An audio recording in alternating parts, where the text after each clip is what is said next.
إن الحمد لله نحمده ونستعينه ونستغفره ونعوذ بالله من شرور أنفسنا ومن سيئات أعمالنا من يهده الله فلا مضل له ومن يضلل فلا هادي له وأشهد أن لا إله إلا الله وحده لا شريك له وأشهد أن محمدا عبده ورسوله أما بعد فإن خير الحديث كتاب الله وخير الهدي هدي محمد صلى الله عليه وآله وسلم وشر الأمور محدثاتها وكل محدثة بدعة وكل بدعة ضلالة وكل ضلالة في النار. أعوذ بالله السميع العليم من الشيطان الرجيم من همزه ونفخه ونفثه. بسم الله الرحمن الرحيم. رب اشرح لي صدري ويسر لي أمري واحلل عقدة من لساني يفقهوا قولي. بسم الله الرحمن الرحيم. إن الله وملائكته يصلون على النبي يا أيها الذين آمنوا صلوا عليه وسلموا تسليما. اللهم صل على محمد وعلى آل محمد كما صليت على إبراهيم وعلى آل إبراهيم إنك حميد مجيد. اللهم بارك على محمد وعلى آل محمد كما باركت على إبراهيم وعلى آل إبراهيم إنك حميد مجيد. اللهم ربنا آتنا في الدنيا حسنة وفي الآخرة حسنة وقنا عذاب النار. ربنا آتنا من لدنك رحمة وهيئ لنا من أمرنا رشدا. لا إله إلا أنت سبحانك إني كنت من الظالمين. حسبنا الله ونعم الوكيل. يا حي يا قيوم برحمتك أستغيث ولا حول ولا قوة إلا بالله العلي العظيم. آمین. الحمدللہ آج قرآن کلاس نمبر 8 نمبر میں ہم اللہ کے فضل سے سورۃ البقرہ کا آغاز کرنے جا رہے ہیں. ہماری کلاس نمبر 7 پوری کی پوری سورۃ الفاتحہ کے اوپر تھی، کیونکہ وہ قرآن حکیم کا مقدمہ ہے اور قرآن کی چند صورتوں میں سے ہے ایسی صورت جو مکمل طور پر یکمشت نازل ہوئی. سورۃ الفاتحہ جو ہے وہ نزول کے اعتبار سے تو مکی صورت ہے، لیکن پورے قرآن کا مقدمہ ہے. قرآن حکیم میں اب جتنے بھی مضامین آئیں گے ان سب کی جڑ سورۃ الفاتحہ کے اندر آ چکی ہے. سورۃ الفاتحہ کے کنزیکٹو بعد اللہ تعالیٰ نے سورۃ البقرہ کو مصحف کی ترتیب میں رکھا ہے. اگرچہ یہ ترتیب نزولی کے اعتبار سے مدنی صورت ہے، لیکن مصحف کی ترتیب میں یہ اگر سورۃ الفاتحہ کو قرآن کا مقدمہ مانا جائے تو پہلی سورت قرآن پاک کی سورۃ البقرہ ہے. اپنے حجم کے اعتبار سے سب سے بڑی سورت ہے قرآن حکیم کی، اور مضامین کی گہرائی کے اعتبار سے بھی اگر کوئی شخص سورۃ البقرہ مکمل کور کر لے تو اسے آلموسٹ پوری کے پورے قرآن پاک کی ڈاکٹرن کلیئر ہو جائے گی. اور ظاہر ہے یہ آلموسٹ 2.5 پاروں پہ پھیلی ہوئی صورت ہے. آپ کو پتہ ہے کہ قرآن حکیم میں 2/3 قرآن جو ہے وہ مکی ہے اور 1/3 قرآن جو ہے وہ مدنی ہے. اس 1/3 قرآن میں سے بھی 2/3 حصہ وہ پہلے آلموسٹ 6.5 پارے ہیں جو 4 صورتیں ہیں مدنی. سورہ فاتحہ تو مکی ہے، وہ مقدمہ ہے. اس کے بعد سورہ البقرہ، سورہ آل عمران، سورۃ النساء اور سورۃ المائدہ. یہ کانسیکٹو 4 مدنی صورتیں ہیں اور یہ 6.5 پاروں کے اوپر پھیلی ہوئی ہیں. حالانکہ یہ ترتیب نزول کے اعتبار سے بعد کی صورتیں ہیں، بلکہ سورۃ المائدہ میں تو کچھ آیات ایسی ہیں جو بالکل اینڈ پہ نازل ہوئی ہیں. یہ 4 صورتیں نبی صلی اللہ علیہ وآلہ وسلم کی جو شریعت ہے اس کو آلموسٹ کور کرتی ہیں، پلس آپ علیہ السلام سے جو پہلے اگلی امتیں گزر چکی ہیں، جیوز اور کرسچنز، ان کے جو ایشوز تھے، انہوں نے جو غلطیاں کیں اور اس کی وجہ سے اللہ تعالیٰ کے عذاب کا کوڑا ان پر پڑا، اور الٹیمیٹلی اللہ تعالیٰ نے یہ ڈیسائیڈ کیا کہ اب نئی امت کھڑی کی جائے گی اور وہ امتیں جو ہزاروں سال سے اللہ تعالیٰ کی طرف سے اس منصب پہ فائز تھیں ان کو معزول کیا جائے گا. اور اسی کے سمبل کے طور پہ پھر تحویل قبلہ بھی ہوئی کہ اب امت بھی نہیں کھڑی کی ہے تو اب قبلہ بھی یروشلم کی بجائے خانہ کعبہ ہوگا جو ابراہیمی قبلہ تھا. میرا اس پہ بھی ایک کلپ چڑھا ہوا ہے کہ خانہ کعبہ یہ قبلہ اول بھی خانہ کعبہ ہے اور قبلہ آخر بھی خانہ کعبہ ہے. بیت المقدس یا یروشلم یہ درمیانی قبلہ ہے، کچھ عرصے کے لیے بیچ میں رہا. بعد وہ انشاءاللہ جب سورۃ البقرہ میں آیات آئیں گی تو ہم انہیں ڈیٹیل کے ساتھ ڈسکس کریں گے. ابھی تو چونکہ میں تعارف کے اوپر بات کر رہا ہوں تو یہ جو 4 صورتیں ہیں یہ بھی جوڑوں کی شکل میں ہے.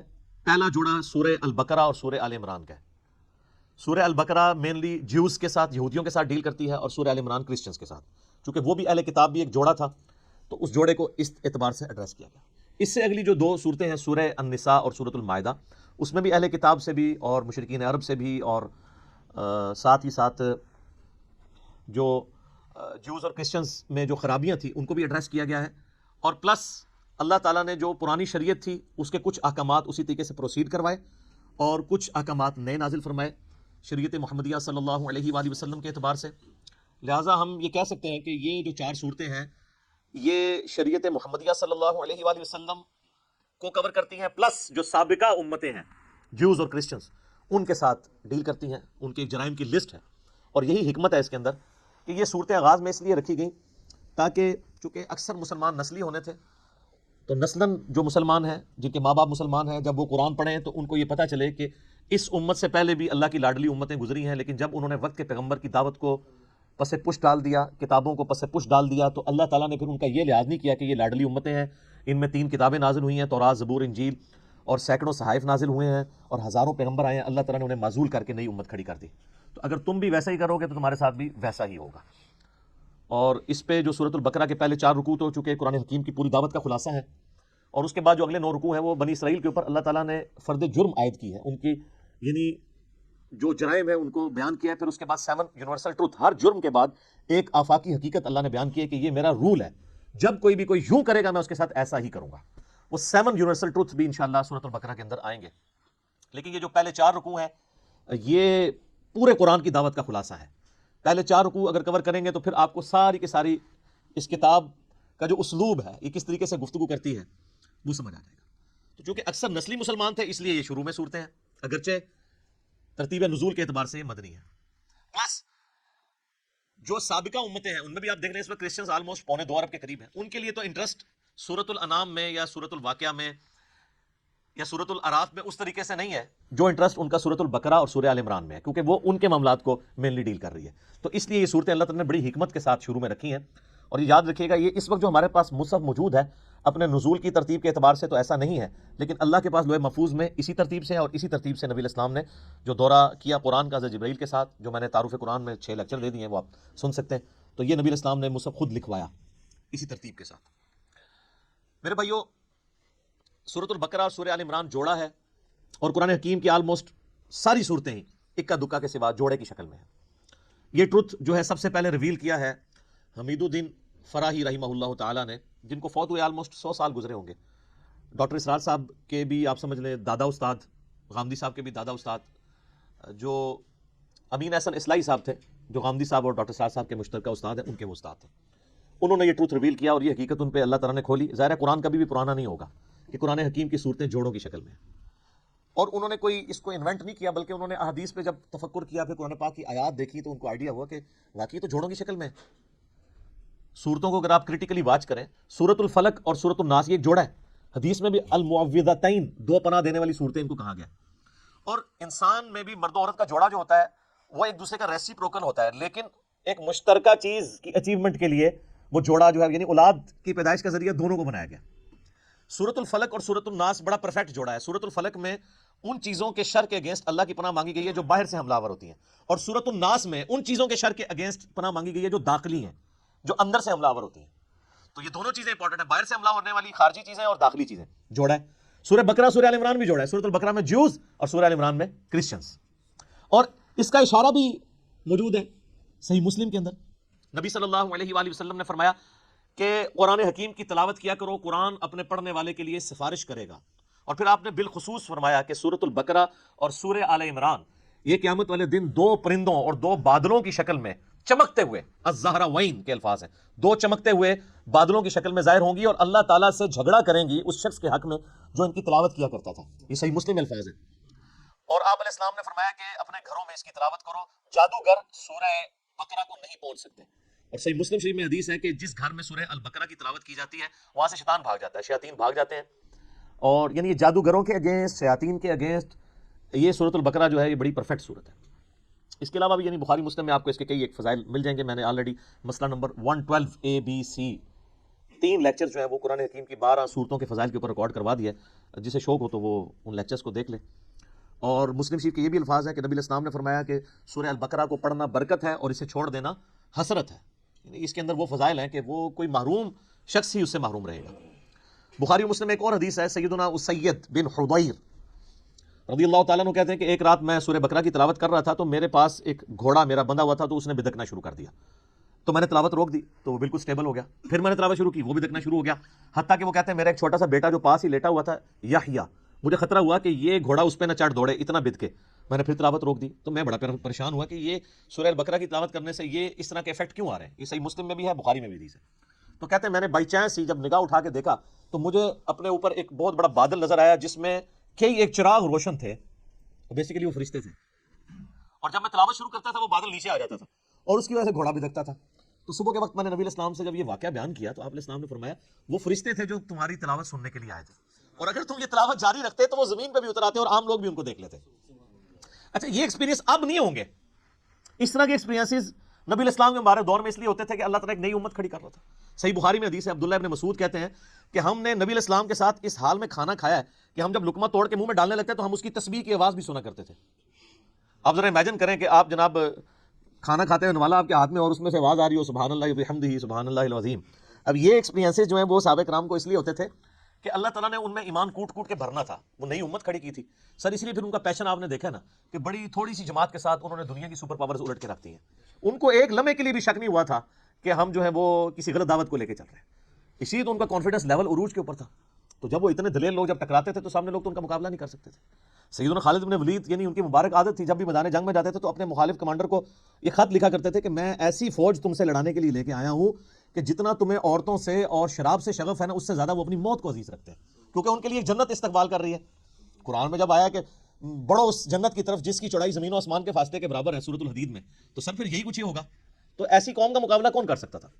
تو لیکن اس قوم کو ایمان بالغیب سے ایمان بالشہادہ تک پہنچانے کے لیے نبی علیہ السلام کے مبارک ہاتھوں سے ایسے معجزات کروائے گئے, یا آپ کی مبارک زندگی میں ایسے معجزے ظاہر ہوئے جس سے لوگوں کو یقین آ گیا کہ نبی علیہ السلام اللہ کے سچے پیغمبر ہیں.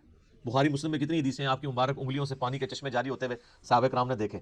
اب اگر کوئی شخص پانی کے چشمے انگلیوں سے جاری ہوتے ہوئے دیکھ لے اور ایک پیالے میں مبارک ہاتھ رکھنے سے, بخاری مسلم کے الفاظ ہیں, جابر بن عبداللہ کہتے ہیں کہ 1500 صحابہ نے وضو کیا, جانوروں کو پانی پلایا اور سٹور کر لیا, اور اللہ کی قسم وہ پانی اتنا تھا کہ ہم 1,00,000 بھی ہوتے نا تو پانی زیادہ تھا. اس وقت بہرحال ہم 1500 تھے. اب اس طرح کے بے شمار یعنی ایکسپیرینسز, میں نے اس کے اوپر پورا لیکچر دیا, مسئلہ نمبر 131 ABCD نبی علیہ السلام کے معجزات کے اوپر. اس کے بعد پھر کرامات, استدراج, الوژن, یہ ساری چیزیں کیا ہیں ان کو میں نے ڈسکس کیا. تو اس طرح کے ایکسپیرینسز اس وقت ہو جایا کرتے تھے. پھر صحیح مسلم کے اندر ایک حدیث ہے کہ قرآن حکیم کی جو آیت اعظم ہے, آپ علیہ السلام نے ابی ابن کعب سے پوچھا کہ بتاؤ قرآن کی سب سے عظمت والی آیت کون سی ہے, تو انہوں نے کہا اللہ لا الہ الا هو الحی القیوم. نبی علیہ السلام اتنے خوش ہوئے کہ آپ نے اپنا مبارک ہاتھ ان کے سینے پہ مارتے ہوئے کہا کہ ابو منذر تمہیں تمہارا علم مبارک ہو, یعنی بڑی آبزرویشن ہے تمہاری کہ تم نے قرآن حکیم کی سب سے عظیم ترین آیت کو, یعنی نبی علیہ السلام کے بتائے بغیر انہوں نے آبزرو کر لیا کہ یہ آیت ہے. پھر وہ بخاری میں, وہ بھی سورۃ البقرہ میں ہے, آیت الکرسی آیت نمبر 255 ہے سورۃ البقرہ کی. پھر بخاری میں وہ بڑی لمبی حدیث ہے جو انسانی شکل میں آ کے شیطان جو ہے وہ مال جو تھا مال غنیمت کہہ لیں, بیت المال کی جو حفاظت کے لیے حضرت ابو ہریرہ کو نبی علیہ السلام نے جو ہے وہ رکھا ہوا تھا, تو رات کے وقت وہ شیطان انسانی شکل میں آتا تھا. الٹیمیٹلی جب وہ پکڑا گیا تو اس نے پھر حضرت ابو ہریرہ کو ایک رشوت کے طور پہ آپ کہہ لیں, مدنی رشوت, وہ الیاس قادری صاحب اس طرح کی چیزوں کو استعمال کرتے ہیں نا, تو ایک چھٹکارے کے لیے اس نے کہا میں تمہیں ایک وظیفہ بتاتا ہوں, مجھے چھوڑ دو تم. ان کا میں تو نبی علیہ السلام کے پاس پیش کروں گا تمہیں. ان کو نہیں پتا تھا یہ شیطان ہے, انسانی شکل میں آیا تھا, کیونکہ اس ٹائم علم غیب نہیں ہوتا تھا, یہ تو بزرگوں کو بعد میں پتا چل جاتا ہے نا. تو حضرت ابو ہریرہ کو تو علم غیب کوئی نہیں تھا. اب نبی علیہ السلام کے پاس جب آپ نے فرمایا تمہیں پتہ ہے یہ 3 راتوں سے جو تمہارا مہمان بنا ہوا تھا نا چوری کرنے کے لیے جو بیت المال کی آیا تھا, وہ شیطان تھا. البتہ جو اس نے جاتے ہوئے یہ بات کی نا کہ قرآن حکیم میں ایک آیت ایسی ہے کہ اگر تم رات کو بسترے پہ جاتے وقت تلاوت کر لو تو صبح تک اللہ تعالیٰ تمہاری حفاظت پہ ایک فرشتہ معمور کر لے گا, تو وہ ہے تو جھوٹا تھا, اس نے بات سچی کی ہے. تو اس سے ایک اصولی بات پتہ چل گئی کہ اگر کوئی جھوٹا شخص بھی صحیح بات کرے نا تو بات کو لینا چاہیے, بندے کو چھوڑ دینا چاہیے.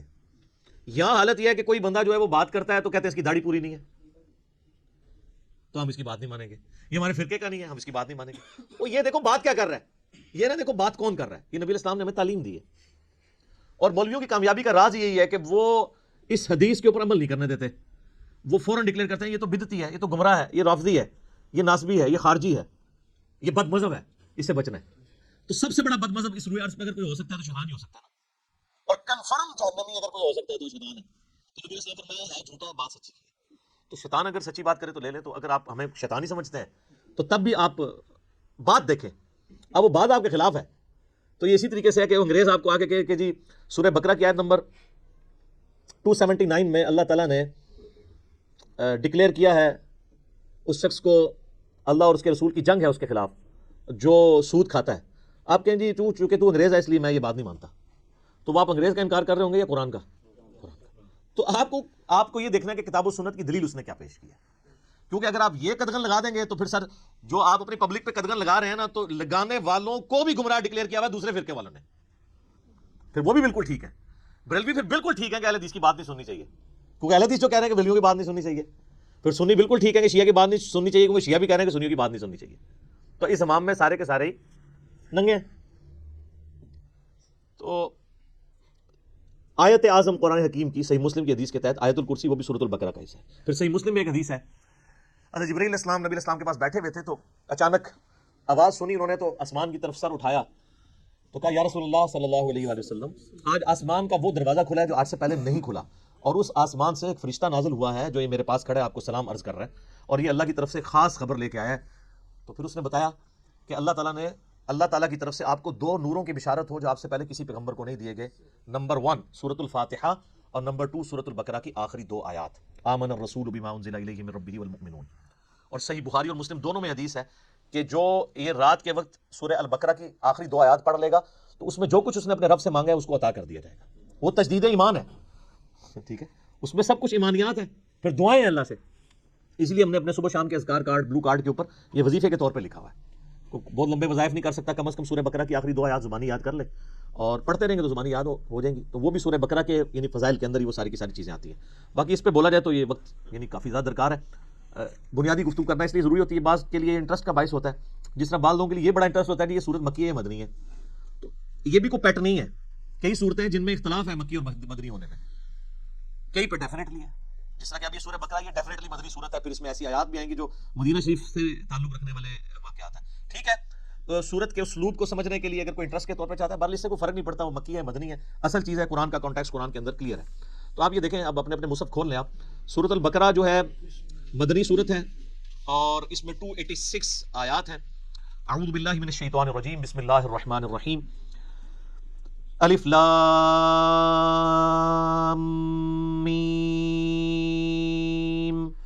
اس کو ایسے ہی پڑھنا ہوتا ہے، الف لام میم نہیں ہے یہ، وہ اردو میں ہے.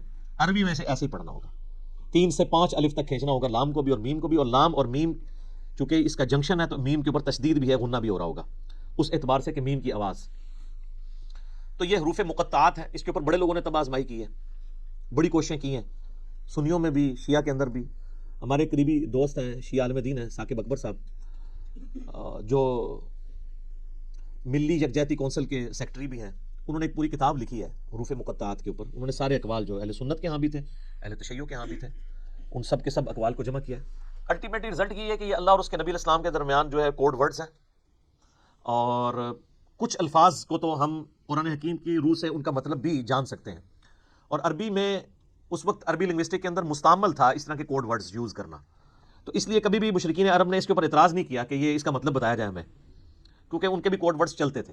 کچھ کا بتا بھی دیا گیا، جس طرح کہ جو سورہ نون ہے، سورۃ القلم بھی جسے کہتے ہیں، پارہ نمبر 29 میں، تو اس میں صاحب الحوت کا ذکر آیا، یعنی مچھلی والے. کون؟ سیدنا یونس علیہ السلام. اور سورہ الانبیاء میں حضرت یونس کا نام ہے ذن نون، نون والا، جیسے ہم کہتے ہیں نا ذل جلال یا ذل جلال. آلت رفع میں پڑھا جائے گا ذل جلال، جلال والا اللہ کا نام ہے. تو وہاں پہ ذن نون، نون والا. تو نون والا کون؟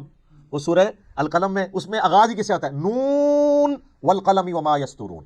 تو اس پہ تو اجماع امت ہے کہ وہاں نون سے مراد مچھلی ہے. اور عرب میں اس طرح کے کوڈ ورڈز یوز ہوتے تھے. مثلا یہ جو توئیں ہیں نا، یہ سانپ کے لیے سمبل کے طور پہ استعمال ہوتا تھا. اس کی شکل بھی آلموسٹ دیکھ لینا، کوبرا سانپ اگر ایسے کھڑا ہو اور یوں اس کی دم ہو تو یہ سمبل استعمال ہوتا تھا عرب میں. اور آپ مزے کی بات دیکھیں کہ جتنی صورتوں میں حضرت موسیٰ علیہ السلام کے واقعات آئے نا، سورۃ القصص ہے، سورہ طٰہٰ ہے، طٰہٰ بھی توئیں سے سٹارٹ ہو رہی ہے. اسی طریقے سے سورۃ القصص، طاسین، سب میں طٰہٰ آپ کو نظر آئے گی.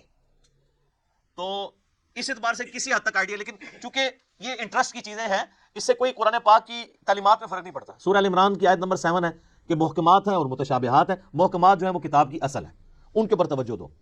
اور جو متشابہات ہیں ان کا معاملہ چھوڑ دو، ان کے اوپر ایمان لے کے آؤ، بس اللہ کے حضور دعا کرتے ہیں اہل ایمان، ربنا لا تزغ قلوبنا بعد اذ ہدیتنا وہب لنا من لدنک رحمہ انک انت الوہاب، آمین۔ تو اسی طریقے سے یعنی بڑے بڑے لوگوں نے، یعنی اہل تشیع جو ہیں وہ ذاکرین، علماء نہیں حرکت کرتے، ذاکرین الف لام میم سے آل محمد مراد لیتے ہیں۔ اور اسی طریقے سے بعض جو اہل علم ہے شیعہ اور سنیوں کے ہاں، وہ کہتے ہیں الف جو ہے یہ اللہ کے لیے ہے، اور جو میم ہے یہ محمد کے لیے ہے، اور لام جو ہے وہ جبریل کی جو لام ہے نا اینڈ پہ، اور وہ کہتے ہیں یہ چیز یعنی اسٹیبلش تھی کہ جب کوئی کسی کی طرف خط لکھتا تھا نا تو اس کے کوڈ ورڈ کے طور پہ جو لکھنے والا ہے اس کے نام کا بھی پہلا حرف لیا جاتا تھا، اور جس کی طرف لکھا جاتا ہے اس کے نام کا بھی پہلا حرف لیا جاتا تھا، اور جو بیچ میں میسنجر ہوتا تھا لے کے جانے والا اس کے نام کا آخری حرف ہوتا تھا، تو وہ بالکل فٹ ان بیٹھتا ہے، اللہ کا پہلا حرف الف اور محمد کا پہلا حرف میم صلی اللہ علیہ وآلہ وسلم، اور جبریل کا آخری حرف لام۔ تو یہ بڑے لوگوں نے اس کے اوپر کام کیا، ایون امام نے تیمیہ نے بھی اس کے اوپر کافی تباہ آزمائی کی ہے، بڑے لوگوں نے کیا۔ تو اتنی گفتگو کافی ہے میرا خیال ہے، اصل تو میسج کو سمجھنے کی ضرورت ہے۔ ذالک الکتاب لا ریب فیہ، یہ وہ کتاب ہے جس میں شک کی کوئی جگہ نہیں ہے۔ دیکھیں کتنے جاہ و جلال کے ساتھ کتاب اوپن ہو رہی ہے، کانفیڈنس لیول آپ کتاب کا دیکھیں، کتاب سٹارٹ ہو رہی ہے کہ بھئی یہ کتاب جو آپ پڑھنے جا رہے ہو کوئی شک نہیں، کوئی شک کیوں نہیں؟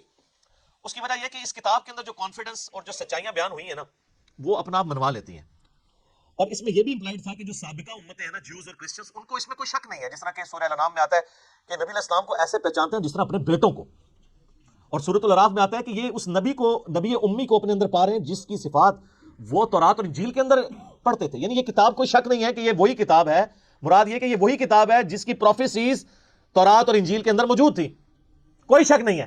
ان معنوں میں بھی بے شک یہ وہی کتاب ہے جس کا تمہیں انتظار تھا، اور ان معنوں میں بھی کہ یہ اللہ کی طرف سے نازل ہوئی ہے، اس میں کوئی کنٹراڈکشن نہیں ہے، یہ اللہ کی کتاب ہے، دونوں اعتبار سے یہ شک سے پاک ہے۔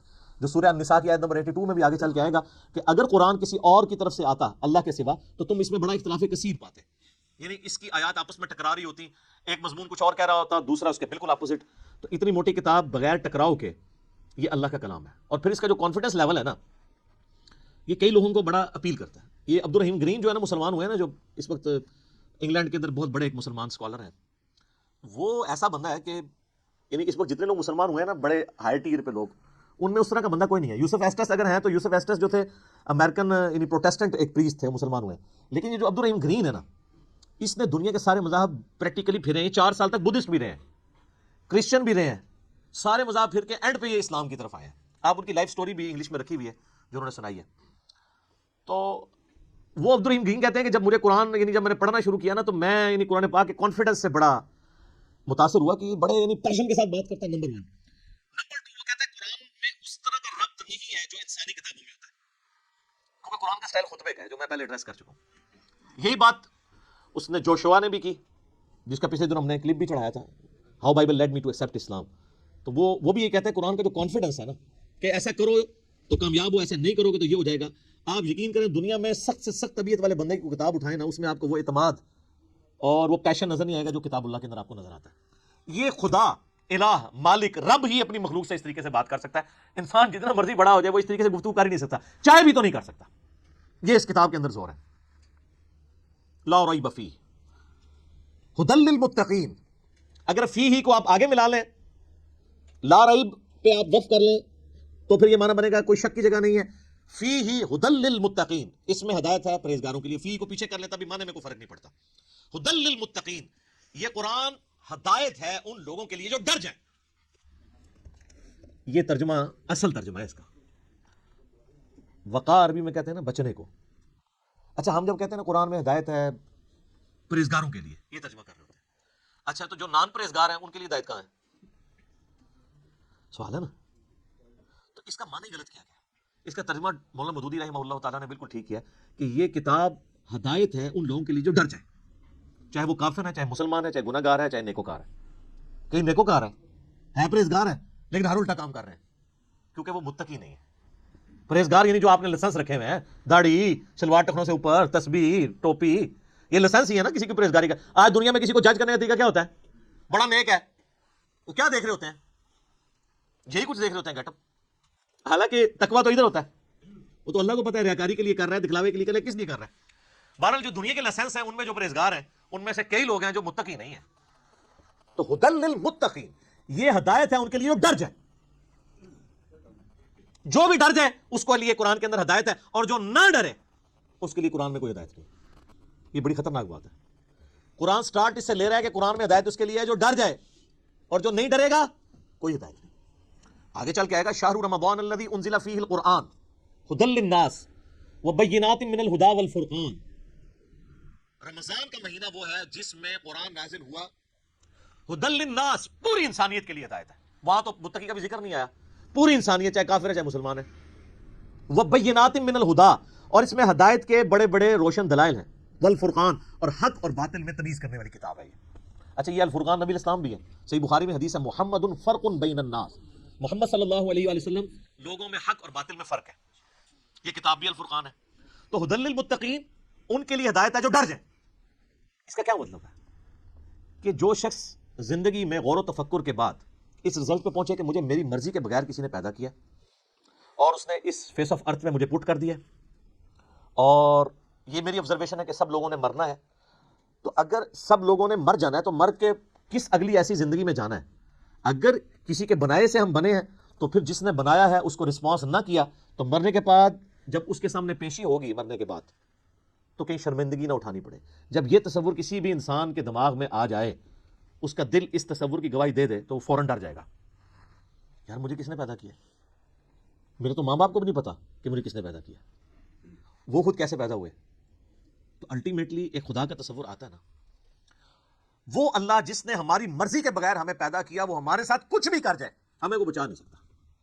سب سے بڑا تو اس نے ہمارے ساتھ کام کر دیا نا کہ پیدا کر دیا, ہم سے پوچھ کے کیا. تو اب بھی جو کچھ وہ کرے گا کوئی نہیں کچھ کر سکتا. تو اس میں پھر آسانی کی راہ کیا ہے کہ اسی رب کی پناہ لے لی جائے, اور اسی کے لیے کتابیں نازل ہوئیں, پیغمبر آئے. اس سورۃ البقرہ کے پہلی 4 رکوع کے اندر پورے قرآن کا خلاصہ آ جائے گا. تو جب ایسا شخص غور و تفکر کرے گا نا تو فوراً اس کے اندر ایک ڈر پیدا ہوگا, یار میرا کیا بنے گا, کہیں میں نے جانا ہے, کسی کو منہ دکھانا ہے, میں کیا کروں. تو اس کے لیے پھر قرآن میں ہدایت ہے. ایسا شخص الٹیمیٹلی قرآن تک بھی پہنچ جائے گا, پیغمبروں کی تعلیمات تک بھی پہنچ جائے گا, اور ایسا شخص جب قرآن کو پڑھے گا تو اسے ہدایت ملے گی. فذکر بالقرآن من یخاف وعید, اے نبی الاسلام قرآن سے اسے نصیحت کریں جو اللہ کی دھمکی سے ڈر جائے. کتنی حیران کن بات ہے, نبی الاسلام کو منع کیا گیا جو دھمکی سے نہیں ڈرتا اس کے لیے کوئی نصیحت نہیں ہے. فذکر ان نفعت الذکر, نصیحت کرو اگر نصیحت کرنا کسی کو فائدہ دیتا ہو. سیذکر من یخشی, نصیحت اس کو کریں جو ڈرتا ہے. ویتجنبها الاشقی, اور جو شکی ہو چکا ہے, بدبخت ہو چکا ہے, ڈرنے کے لیے تیار نہیں, چھوڑ دیں. الذی یصلی النار الکبری, اس کا علاج یہ کہ ہم اسے بڑی آگ پہ پیش کریں گے. ثم لا يموت فیہا ولا یحیا, پھر وہ نہ وہاں پر زندوں میں ہوگا نہ مردوں میں.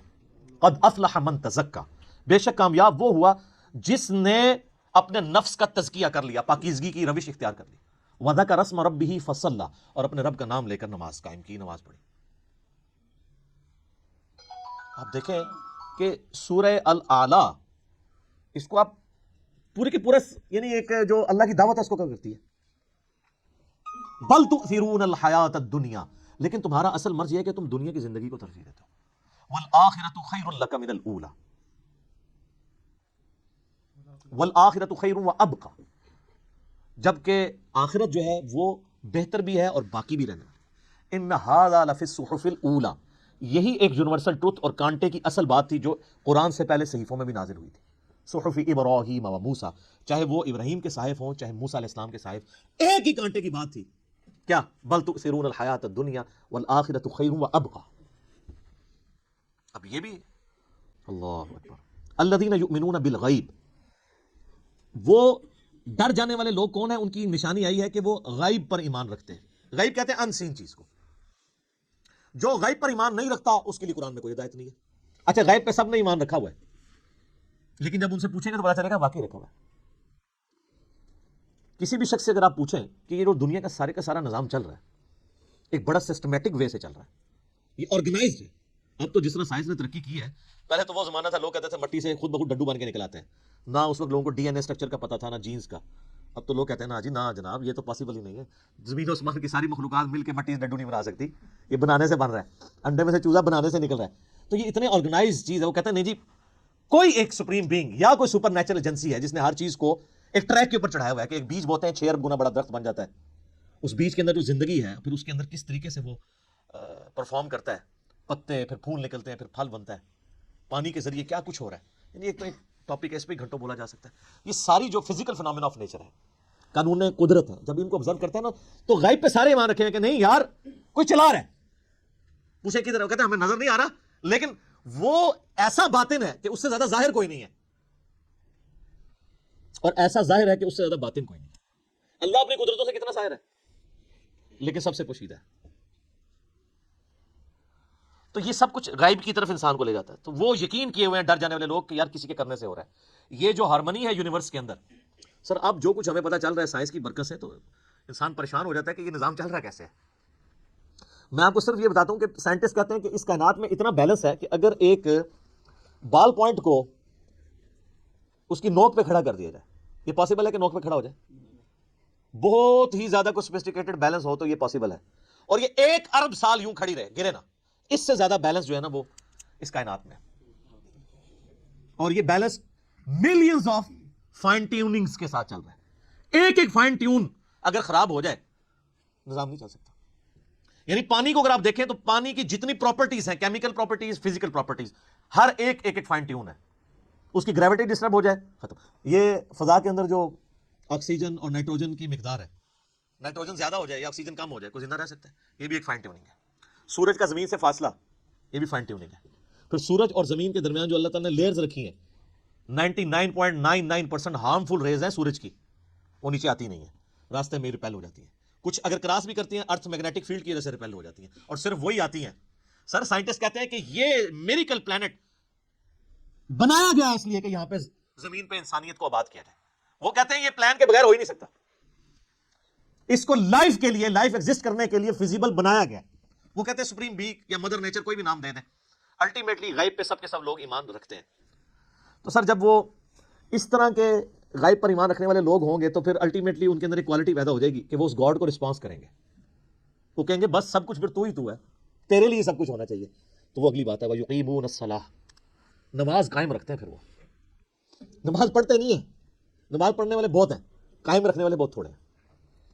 یعنی نماز کا پھر حق ادا کرتے ہیں. ایک تو اس میں ظاہر سب سے بہتر چیز وہی ہے، یعنی پاکیزگی کا اعتبار سے اور پھر پروٹوکول سے نماز پڑھنا. پھر اس کے بعد نماز پڑھنے کے بعد جب آپ حقوق العباد کے معاملات میں آئیں گے تو آپ واقعی جس خدا کو آپ نماز کے اندر مانے ہوئے تھے، نماز کے باہر بھی اسی خدا سے ڈرتے ہوئے آپ ہیرا پھیری نہیں کریں گے، ڈنڈی نہیں ماریں گے، رشتہ داروں کے حقوق نہیں دبائیں گے، ماں باپ کے ساتھ بد اخلاقی نہیں کریں گے، بیوی بچوں کے حقوق نہیں سلب کریں گے، کسی کی جائیداد نہیں ہتھیائیں گے، کسی کو دھوکہ نہیں دیں گے، دودھ میں پانی نہیں ملائیں گے، حرام خوری نہیں کریں گے. یہ سب کی سب چیزیں نماز قائم کروا رہی ہوں گی آپ سے.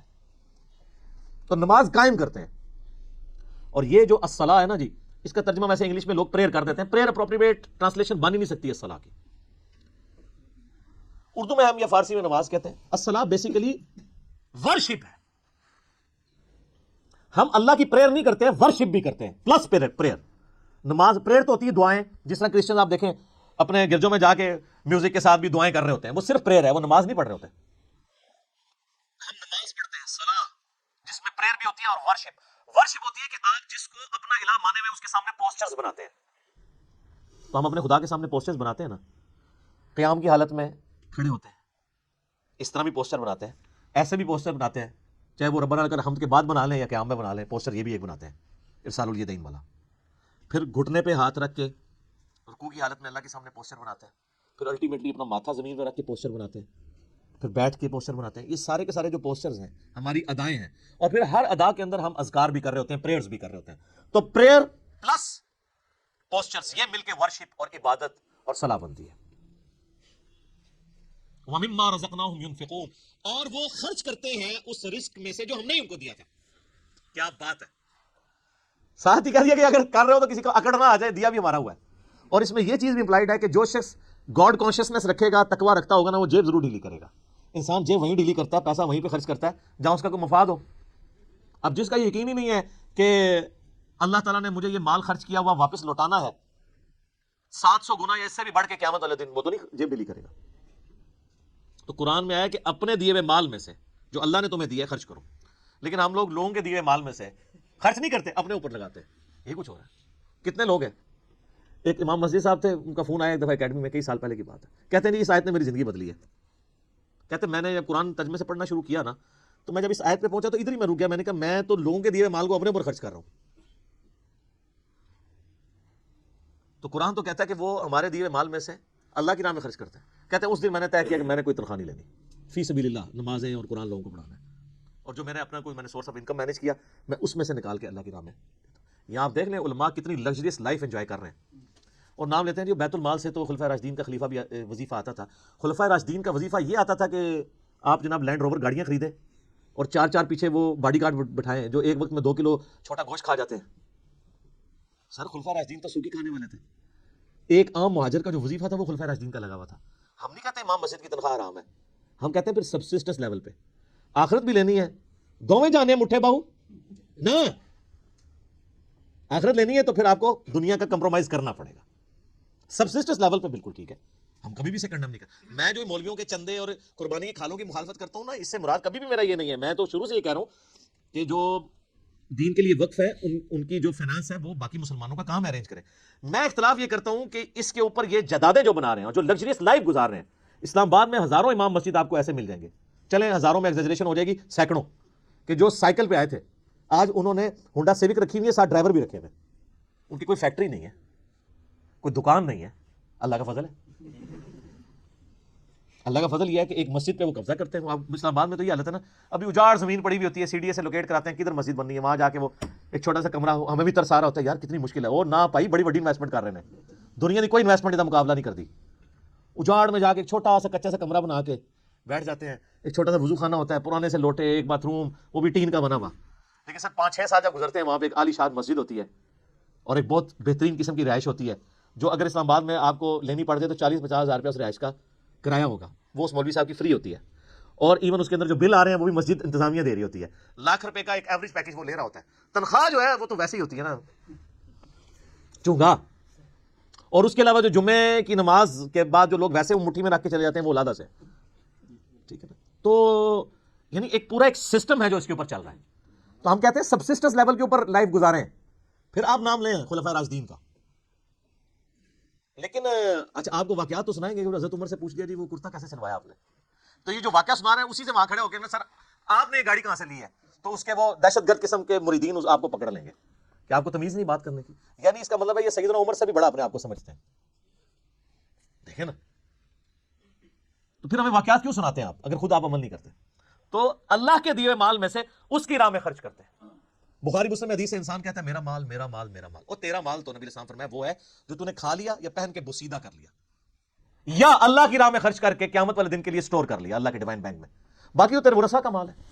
بخاری اور مسلم دونوں میں حدیث ہے کہ انسان کے 3 دوست ہیں, ایک ہی قبر میں ساتھ جاتا ہے, وہ اس کے اعمال ہیں, باقی اس کا مال اور اس کے رشتہ دار وہ باہر رہ جاتا ہے.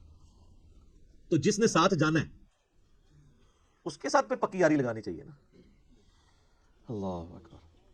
نبی الاسلام کی حدیث ہے بخاری اور مسلم میں, نبی الاسلام نے فرمایا اے اللہ محمد اور آل محمد کو بس اتنا ہی رزق دینا کہ ان کی روح اور جسم کا رشتہ برقرار ہے. کیوں؟ آپ علیہ السلام زیادہ مال کو اوائڈ کرتے تھے, آپ کی فقر کی زندگی تھی اور یہ فقر اڈاپٹڈ تھا.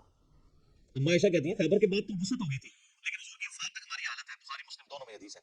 بعض کا 1 مہینہ, بعض کا 2, بعض کا 3 مہینے بھی ہمارے گھر میں چولہا نہیں جلتا تھا 2 کالی چیزوں کھجور اور پانی پہ گزارا ہوتا تھا.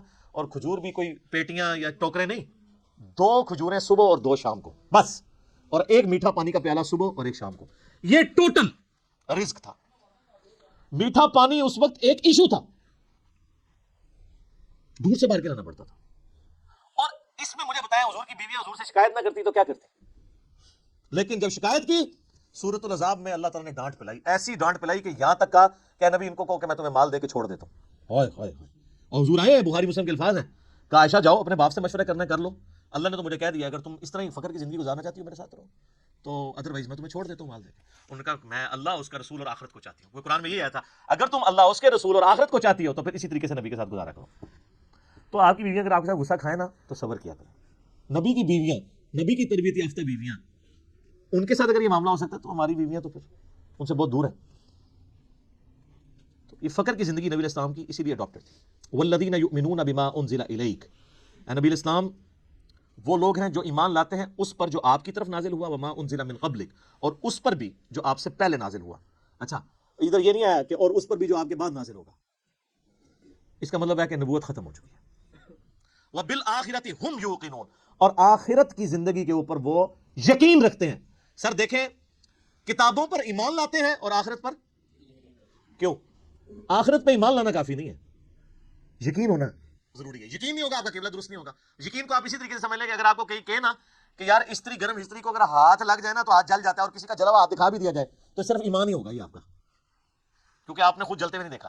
یقین کے لیے آپ کو استری کے اوپر ہاتھ رکھنا پڑے گا، گرم استری پہ. اس کے بعد جو آپ کو یقین آئے گا تو آپ ٹھنڈی استری کو بھی ہاتھ نہیں لگائیں گے، چیک کریں گے نا. تو یہ ہے یقین. آخرت کا یقین انسان کا قبلہ درست کرتا ہے. ایمان والا معاملہ. اچھا قادیانی اس کے اندر بھی جو ہے وہ دو نمبری کرتے ہیں. وہ بالآخرت ہم یوقنون میں وہ کہتے ہیں کہ یہ جو آخرہ اس سے مراد ہے جو اس کے بعد نازل ہوا، حالانکہ وہ قرآن کے اسلوب میں بیٹھتا ہی نہیں ہے. ویسے کوئی بےمانی کرنا شروع کر دے علیحدہ بات ہے، وہ تو قرآن اپنے اسلوب میں بالکل کلیئر ہے. اب اس میں دیکھ لیں آپ، عقیدہ توحید بھی کلیئر ہے، عقیدہ رسالت بھی کلیئر ہے، کیونکہ آیا کہ ایمان لاتے ہیں جو تم پہ نازل ہوا، اور عقیدہ آخرت بھی. جو بنیادی اسلام کے 3 عقائد ہیں وہ سورہ بقرہ کے، میں نے کہا تھا پہلے 4 رکوع جو ہے نا وہ قرآن کی دعوت کا خلاصہ ہے، آلموسٹ 40 کے قریب آیات، لیکن پہلی 4 آیات کے اندر کتنی مضامین کی گہرائی موجود ہے. تو آپ سے پہلے یعنی تورات اور انجیل اور باقی صاحب یعنی اولڈ ٹیسٹمنٹ نیو ٹیسٹمنٹ اس میں بھی ایمان لاتے ہیں، اور آپ پہ جو نازل ہوا. ظاہر ہے کہ جوز اور کرسچنس کو چونکہ یہ پتا تھا کہ اللہ کی کتاب ہے، پروفیسیز موجود تھیں. ایون آج کی آپ انجیل مقدس اٹھائیں جو انارکلی سوسائٹی، جو بائبل سوسائٹی جو ہے انارکلی لاہور، اس میں اولڈ ٹیسٹمنٹ نیو ٹیسٹمنٹ اور صحائف جو ہیں وہ بنی اسرائیل کے پیغمبروں کے انہوں نے انجیل مقدس کے نام سے آلموسٹ اتنی والیوم کی ہے، لیکن وہ باریک رائٹنگ ہے، قرآن سے 3 گنا بڑی وہ کتاب ہے. آپ اس میں ابھی بھی آپ اولڈ ٹیسٹمنٹ میں تورات کے اندر چلے جائیں، ڈیوٹرانومی چیپٹر نمبر 18 کی جو ہے وہ آیت نمبر 18 پڑھ کے دیکھ لیں. اے موسیٰ علیہ السلام، میں تیرے ان کے یعنی امتیوں کے بھائیوں میں سے تیری مانند ایک رسول اٹھاؤں گا. تو وہ یعنی بنو اسرائیل میں سے نہیں بلکہ بنو اسماعیل میں سے. میں قرآن کی تعریف میں اس کے اوپر چونکہ بول چکا ہوں، آپ دیکھیں. اس طریقے سے گوسپل آف جان جو ہے نیو ٹیسٹمنٹ میں، اس میں چیپٹر نمبر 15 سے لے کے 18-19 تک آپ کو نبی علیہ السلام کے علاوہ کے حوالے سے پروفیسیز ملیں گی حضرت عیسیٰ علیہ السلام کی کہ جی مجھے تم سے ابھی بہت کچھ کہنا ہے لیکن تم اس کے متحمل نہیں ہو. جب وہ دنیا میں ہستی تشریف لائیں گی، میں تمہارے آسمانی جو باپ ہے یعنی خدا سے یہ بات کروں گا کہ وہ ہستی تم میں آئے اور وہ تمہیں وہ چیزیں سکھائیں گی جس کے ابھی تم متحمل نہیں ہو. وہ اللہ تعالیٰ ان کے منہ میں اپنا کلام ڈالے گا. وہ اپنی خواہش نفس سے کچھ نہیں کہیں گی، وہ وہی کہیں گی جو اللہ ان کو وہی کرے گا. وہی جو ہم کہتے ہیں نا وما ينطق عن الهوى ان هو الا وحی یوحى. تو نبی علیہ السلام اور اس میں الفاظ ہیں کہ وہ دنیا میں میرا نام روشن کریں گے. حضرت عیسیٰ علیہ السلام کا نام پھر دیکھیں کیسا روشن ہوا ہے. ان کے اوپر جو جیوز نے تہمتیں لگائی تھی وہ اس کتاب نے دور کی، اور کرسچنز نے جو ان کے نام پہ شرک کھڑا کیا تھا اس کو بھی دور کیا. تو حضرت عیسیٰ ابن مریم علیہ السلام اللہ تعالیٰ نے اس قرآن کے ذریعے ان کا نام دنیا میں روشن کیا. اسی لیے آپ دیکھیں اس وقت جو سب سے زیادہ نان مسلم ہو رہے ہیں نا وہ کرسچنز ہیں، کیونکہ مسلمز ہی اونلی بلیورز ہیں on the face of earth Christians کے علاوہ جو حضرت عیسیٰ کو پیغمبر مانتے ہیں. یہودی تو ان کو دجال کہتے ہیں نعوذ باللہ، اور وہ ایک مسیح کے انتظار میں ہے جو آ کے جا چکا ہے. اب جب دجال آئے گا اس کو وہ مسیح مان لیں گے، حالانکہ جو ان کی کتابوں میں مسیح تھا وہ عیسیٰ ابن مریم تھے جن کو انہوں نے انکار کر دیا. اور کرسچنز نے ان کے بارے میں ڈیوینٹی کلیم کر دی، کسی نے خدا کا بیٹا کہہ دیا اور کسی نے کہہ دیا یہ خود ہی خدا ہے. اللہ تعالیٰ نے ان تمام نظریات کا رد اس کتاب میں کر کے حضرت عیسیٰ علیہ السلام کی صفائی پیش کی، صحیح عقائد بتائے، جوز کی غلطیاں ہائی لائٹ کی، کرسچنز کی وہ انشاءاللہ آگے شروع ہوگا. اب آگے جو ہے وہ انسانیت میں جو 3 گروہ ہیں ان کا ذکر آئے گا کہ یہ تو ایمان والے جو گروہ ہیں ان کے بارے میں، بلکہ ایک آیت اس کے ساتھ آپ اگر جوڑ ہی لیں تاکہ یہ مضمون مکمل ہو جائے. اگلی آیت جو ہے نا اولئک علی ھدی من ربہم واولئک ھم المفلحون، ایسے ہی لوگ اپنے رب کی طرف سے ہدایت پہ ہیں اور ایسے ہی لوگ کامیاب ہونے والے ہیں. یہ پہلی 5 آیات کے اندر اللہ تعالیٰ نے انسانیت کے پہلے گروہ کا ذکر کیا ہے جو ایمان تک پہنچے گا. اس کے بعد پھر کافروں کا ذکر آئے گا، پھر اس کے بعد منافقین کا. یہ 3 گروہوں کا ذکر آئے گا. آج ہم نے سورۃ البقرہ کی پہلی 5 آیات کے اندر ان لوگوں کو کور کر لیا ہے، اور اس کا پھر کنکلوژن بھی اللہ نے سنا دیا کہ کامیاب لوگ پھر یہی ہوں گے. ٹھیک ہوگا جی. سبحانک اللہم وبحمدک اشہد ان لا الہ الا انت استغفرک واتوب الیک. اللهم صل على محمد وعلى آل محمد كما صليت على إبراهيم وعلى آل إبراهيم إنك حميد مجيد. اللهم بارك على محمد وعلى آل محمد كما باركت على إبراهيم وعلى آل إبراهيم إنك حميد مجيد. اللہ تعالیٰ سے دعا ہے جو حق بات میں نے کہی اللہ تعالیٰ ہمارے دلوں میں راسخ فرمائے. اگر جذبات میں میرے منہ سے کوئی غلط بات نکل گئی اللہ تعالیٰ ہمیں معاف بھی کر دے، ہمارے دلوں سے محو کر دے، ہمیں کتاب و سنت کی تعلیمات پر عمل کر کے دوسرے بھائیوں تک پہنچانے کی توفیق عطا فرمائے. سبحانک اللہم وبحمدک اشہد ان لا الہ الا انت استغفرک واتوب الیک وما علینا الا البلاغ المبین. جزاکم اللہ.